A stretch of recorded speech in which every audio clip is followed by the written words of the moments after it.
The Home Office cares more about World Hijab Day than deporting dangerous, violent, terrorist-sympathising, woman-hating, homophobic fake asylum seekers. The Church of England is being exposed before our very eyes as a potential racket for illegal immigration. It's all coming out now, and there's no holding this back anymore. A whistleblower from inside the Home Office has told Stephen Edgington at The Telegraph that there has been no internal communication about alleged acid attacker Abdullah Zidi. Instead, they wanted to celebrate World Hijab Day and used it to reinforce that women can't be sent back to countries where they could be forced to wear one. They say that lawyers tell them to concoct a reason to stay in the UK for asylum seekers. The Church of England is their useful idiot, and they take pictures of baptisms or even at gay clubs to say that they'd be persecuted if they were sent home. The quotes are this, right? In one instance, a male claimed that he was gay, only to drop the assertion halfway through his asylum interview because he felt so disgusted by the idea. In one interview, the claimant insisted that he was being persecuted in his home country due to his political beliefs. I asked him to name the leader of his nation's opposition party, and he couldn't answer. He asked for a break and came back 10 minutes later, knowing everything about the political situation. Remarkable, isn't it? The whistleblower says the Home Office is hostile to those who speak up internally, unless their complaint is about diversity or discrimination or some other civil service obsession.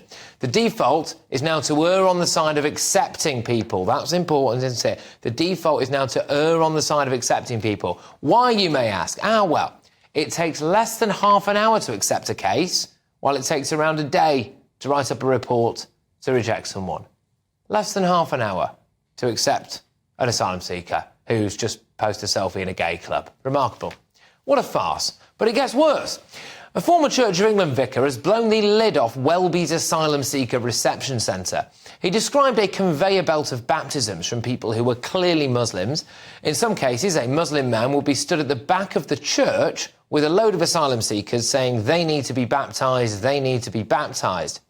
And he'd have wads of cash in his pocket, apparently. Then they take photos of their baptism, they shove it on Facebook, and within hours, can you guess what happens? Well, they get a phone call from the lawyer, don't they, at the church, asking the vicar to vouch for them. Well, we reached out to St Cuthbert's Church, and they deny any wrongdoing, as does the Church of England. But they did seem to reveal to us that just under 20% of baptisms in the last 10 years have been asylum seekers. Matthew Firth, who used to be in charge of that church, said when Justin Welby says it's not the church's responsibility to judge asylum applications, that's the Home Office's, well, he's not being truthful. The House of Bishops and the vast majority of the clergy in the Church of England are aligned with left-wing politics, and they are very comfortable with what we're seeing in terms of the levels of immigration. So, here we have it.